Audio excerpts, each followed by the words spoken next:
So I've been getting asked a ton if I still think Palantir is a good stock with its recent downturn into $15 land, and with the Seeking Alpha article saying Palantir is a $5 stock, and the follow-up article defending the $5 price target. So did I make a mistake in buying Palantir stock? What price target do I have for Palantir now? Does Seeking Alpha have some secret information? How else do you explain why they are so bearish? I mean, there is not liking a stock, and then there's that article. Well, I will answer every one of those questions with the truth without the hype, and I just ask in exchange for you to gently tap that like button and consider subscribing too, because it's super easy to do.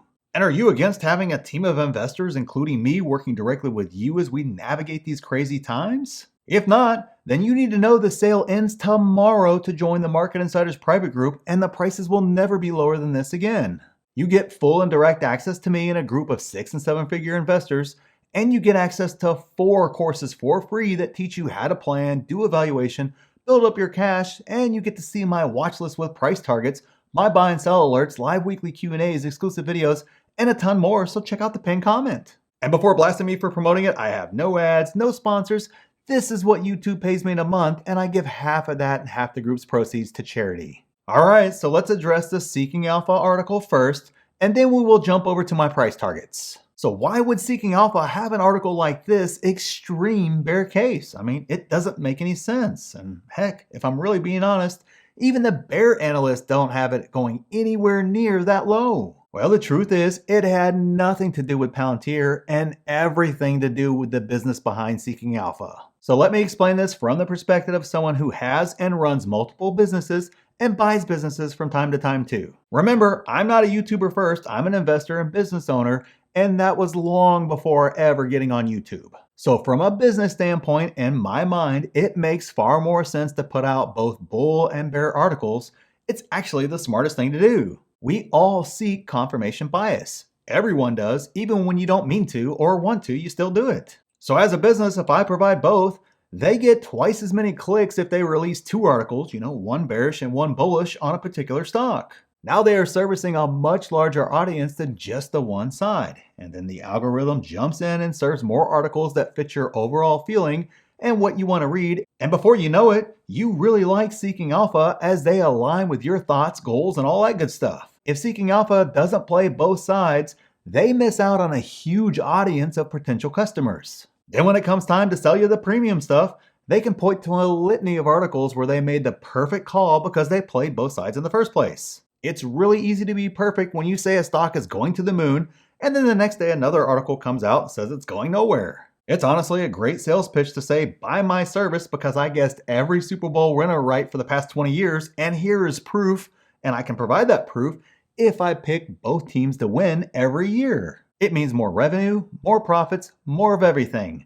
It's the right move from a business standpoint, even though it might not be the right way to do it or the way we would all choose to do it. Also in today's world, being extreme to the point of ridiculous is an extremely viable strategy and arguably a better strategy than providing actual helpful information. It's why hype channels blow up all the time, so everyone copies that model and, they make up hype stock channels. It's why the most extreme personalities on ESPN are also the highest paid personalities. It's why Gordon Johnson is routinely on TV talking about Tesla despite his $78 price target and ridiculous arguments that even Tesla bears call laughable, and the best analysts don't get any screen time in comparison to him. Bottom line, it is great business even if we don't like it or agree.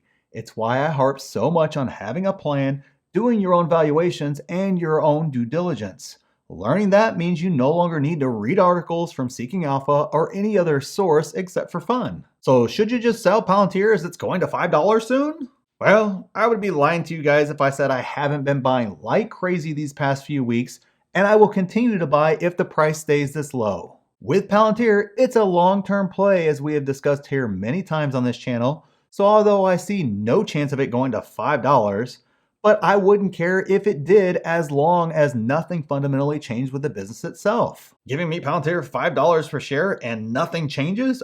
Yes, please. And I selfishly don't want Palantir to run up in a month and get overvalued just so we can see an ugly move down again. I don't want to see that either. I want it to stay beaten down in the short term so I can build out an even larger position. This is how long-term wealth is built and how you build out even better and larger positions than you should have. You want Wall Street to ignore your high conviction plays so you can build a much larger position in your high conviction stocks than you could if they just ran up immediately. Here, let me give you a quick example, and I know you guys have heard it before, but for the new people here, this is how I think as a long-term investor. If you bought Tesla in 2013, you had years to add to your portfolio before it just skyrocketed to the moon. How many shares could you have purchased if you just dollar cost averaged into Tesla every month over that 6-year time frame instead of having it to start climbing rapidly in 2014 instead? Your account would be massive in comparison because you own so many more shares because you were able to dollar cost average in cheaply for so long. Cheaply for so long, if I could talk. Now, obviously, I don't want to wait 6 years for Palantir to take off, and I do not think that will actually be the case. But I wouldn't mind 6 months or even a year of stagnation either. It just really wouldn't bother me that much. The more patient you are, the more you are rewarded in the stock market. So the last time I did a full valuation after the last earnings call for entertainment purposes only, I got an actual fair value of $22 and some change. So right now we are actually getting a very nice discount. Now don't yell at me. I know Tom has his valuation higher right now than I do, but I tend to be conservative with my assumptions. So that is where I have it. And you can see that and my price targets for every stock I want to buy in the private group, along with a ton more, so don't forget the sale ends tomorrow to join, so at least check it out and see what all you get. But enough of all that. Comment down below and let me know what you are doing with Palantir. I mean, are you buying more? Are you not touching it at all? Is it going to $5? I mean, either way, I'd love to hear what you think. So thanks for watching, and we'll see you in the next one.